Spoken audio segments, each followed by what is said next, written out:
There's a whole world hidden just outside our view. Think about every closed door you've passed that you've never opened. About every tunnel you've seen and ignored. Even your house can have crawl spaces you've never gone in. That's what urban exploration is all about. It's about finding the world just outside our own. I've done some urban exploration here and there for years. I've explored abandoned buildings, crawl spaces, and even old culverts outside city limits. I found the occasional geocache in these places too, and left my mark in a small way like that.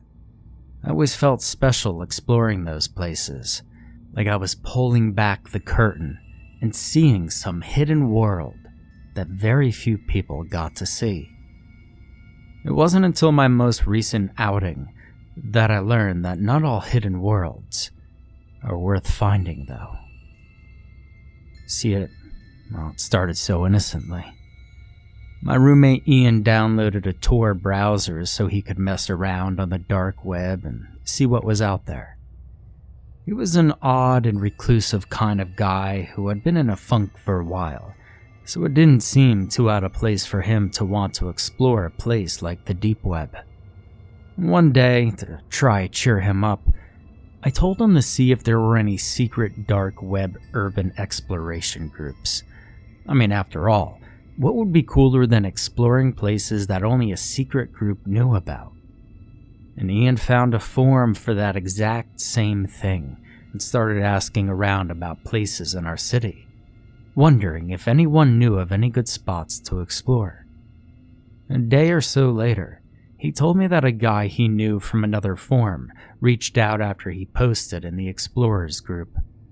The guy, a user named Hell's Son, direct messaged Ian.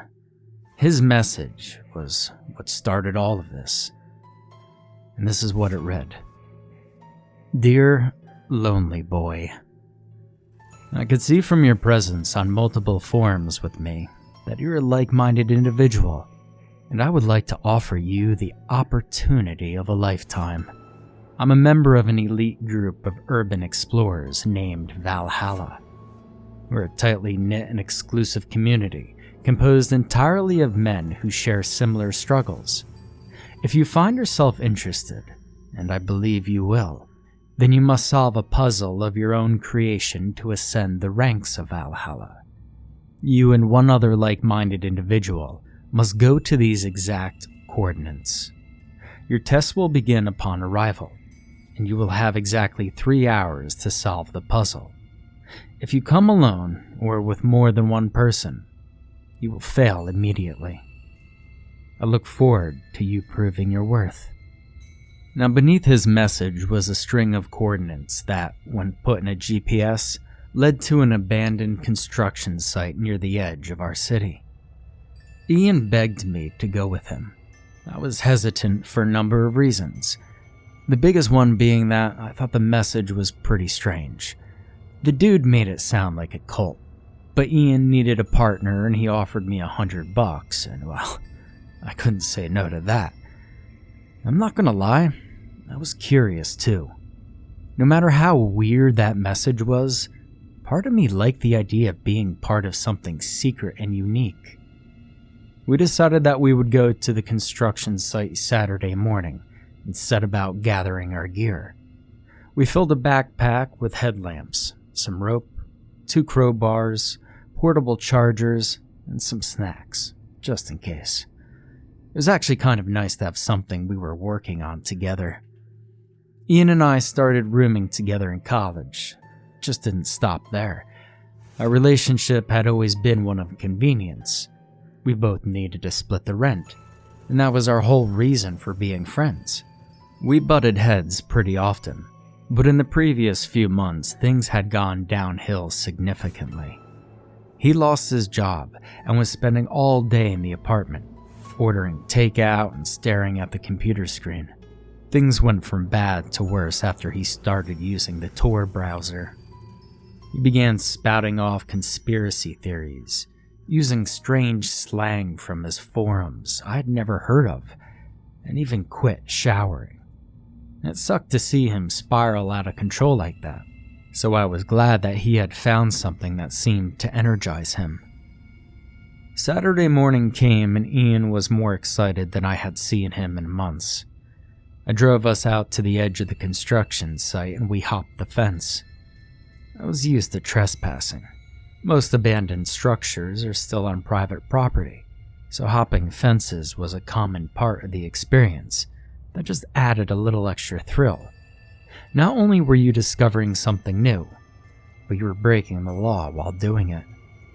We followed the GPS coordinates in the message and found a piece of graffiti on the ground that read, "Enter hell and claim her glory. The eye of Odin is always watching." Ian set his stopwatch and we got to work, searching the construction site for an entrance of some sort. Maybe a manhole or a tunnel that could be construed as going into hell. As we searched, dark clouds filled the sky and the air grew heavy. A storm was coming. After about 45 minutes of looking at every doorway, manhole, and window we could find, we decided to change our strategy. Clearly, the answer wasn't literal, so maybe it was figurative. We started looking for other pieces of graffiti in the area that might make sense, and that's when I noticed the security cameras. Now, there weren't many, but there were enough cameras set up around the old construction site that I started getting nervous. I'd never explored anywhere that still had surveillance systems set up. We had been trespassing on the property for well over an hour at that point, and I was starting to get nervous about getting caught. Ian's voice pulled me from my thoughts when he announced that he had found it. I jogged over to where he was standing, watching him bounce with excitement. He pointed down at his feet and I saw his discovery on the ground. It was a grotesque painting of a woman lying on her back with her legs spread wide. The skin on her face was absent, leaving just the skull visible, and she held the scythe with both hands. At the center of her spread legs was a hole in the concrete big enough for a hand to fit in. "What am I looking at here?" I asked, disgusted by the imagery. "Well, it's not hell with 2 L's we're looking for," Ian declared, staring at the painting in a way that made my skin crawl. "It's hell with 1 L, like the Norse goddess of death, and we have to claim her glory."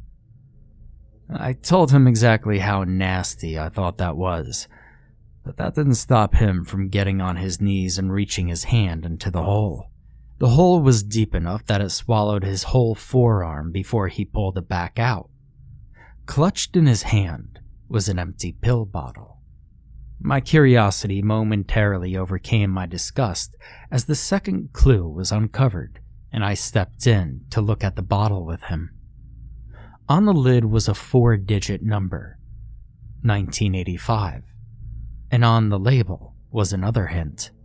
Once you've claimed her hollow prize, her domain is yours to command. Descend into death and use her sacred knowledge to be reborn. After reading that, I told Ian I wanted to leave. I told him I didn't care how much it meant to him, that it was just too gross and definitely not worth $100. He doubled the offer. Against my better judgment, I stayed. I was too strapped for cash to turn down $200. Ian checked his watch and saw that the first clue had taken us over 90 minutes to find, which made him grow frantic. Personally, it gave me hope that we might fail and I could start looking for a new roommate that evening. But we set about trying to find a place to descend, and around 10 minutes later, I found a manhole cover with the exact copy of the woman's scythe painted on it. I took off the backpack and pulled out the crowbars. We each took one and worked together to pry up the old cover and move it to the side. The hole was too small for me to carry the backpack down with us, so we both grabbed our essentials, put on our headlamps, and began our descent into the darkness of the storm drain. Once we got to the bottom, we decided to head downhill, figuring that hell's domain would be deeper underground. We had only been walking for a few minutes when the sound of rain on the street above us started echoing through the tunnel. Heavy rain. Water quickly began pouring in from all the openings near the roof of the storm drain as we ran ahead, looking desperately for an outcropping that we could take refuge on. Within minutes, a rushing sound came up behind us, and I looked back to see a wave coming down the tunnel. The water swept us both off our feet and carried us down the tunnel. Struggling to stay afloat and hold on to Ian, the light of my headlamp revealed the ledge up ahead. I managed to move us over just enough that Ian and I were slammed into the wall of the outcropping. The impact knocked the breath out of me, but Ian managed to climb up onto the ledge and help pull me out before the current pulled me under. We laid on the ground, coughing up water and catching our breath. After laying there for a few minutes, soaking wet and chilled, we both got up to assess the situation. Miraculously, our headlamps stayed on our heads, and they illuminated the little alcove we found ourselves in. A metal door with a passcode lock was the main feature of the wall, and next to it was another disturbing clue written in graffiti. This time it read, "We're born from women, and spend our whole lives seeking their embrace again. Once we take her, we find our reward empty. Open the door and be reborn without women's shackles." For the third time that day, I found myself wanting to turn around. I regretted ever taking Ian up on his offer. I wanted to protest, to insist that we should turn around, but I knew what he would say. He would point out that the sewer was flooded, so the only way out was through the door. I kept my mouth shut. Ian pulled the pill bottle out of his soaked jeans and smiled at me, his teeth chattering slightly. "I bet I know the code," he chirped before stepping up to the door and punching in the number on the pill bottle. The door unlocked and Ian threw it open to find a long hallway, dimly lit by an old overhead fluorescent light. We took our headlamps off as we read the new message on the ground. "Your rebirth is almost complete. In the old Valhalla, Valkyries chose whom to elevate. In the new Valhalla, we elevate ourselves. Ascend and earn your place under the watchful eye of Odin." We began our slow shuffle down the hall, the weight of our wet clothes and exhaustion slowing us down. Despite the cold and our brush with death, I could feel Ian's excitement growing. While I had been disgusted by the messages, each passing clue seemed to embolden him. As we walked, Ian started talking about how much he enjoyed their philosophy, about how right they were, that we really had to spend our entire lives trapped and controlled by women, and we needed to break free like they were saying. He kept saying that he couldn't wait to finish his rebirth and join the ranks of such wise, free-thinking men. We made it to the end of the hallway and came to a staircase leading up. As we began our climb, I stayed silent and listened to his increasingly hateful and breathy diatribe towards women, all the while thinking about how badly I wanted to hit him, how badly I wanted to beat his ass until he took back all the things he was saying. But there was no point. I just needed to finish what we started so that I could move out, and I decided right then and there that I would leave that night. I could get the rest of my stuff some other time, but I couldn't live with someone as sick as he was. We made it to the top of the stairs and found ourselves facing another door. It looked sturdy and had what looked like an automated lock on it, but when I checked it, I found it unlocked. I opened the door and we went through into an empty room. The only details in the space were a door, just like the one we came through. On the far side of the room, a security camera on the wall above that door, and some more graffiti on the ground in front of it. We started walking across the room toward the graffiti when I heard the door shut behind us, followed by a smaller click. I turned around to check it and found it locked. And that's when I realized what was going on. Someone was watching us. Someone was watching us through that camera, and that someone had likely been watching us at the construction site the whole entire time. And whoever it was also controlled the locks on the doors. I turned to tell Ian about my realization, but he was already on the other side of the room reading the next message. I crossed the space as quickly as my chilled feet would carry me, to tell him as discreetly as possible, but I froze when I saw the message. Valhalla awaits, but only one may enter. Make the payment in blood under the watchful eye of Odin, and you shall earn your place among the glorious. I stared in a daze at the writing on the ground as the writing on the wall became clear. They wanted us to kill each other. Ian and I both turned to look at each other at the same time. But the look in his eyes wasn't shock, nor was it fear. It was determination. I'm really sorry about this, John, he said, shaking his head apologetically as he took a step toward me. Don't do this, Ian. It's not worth it.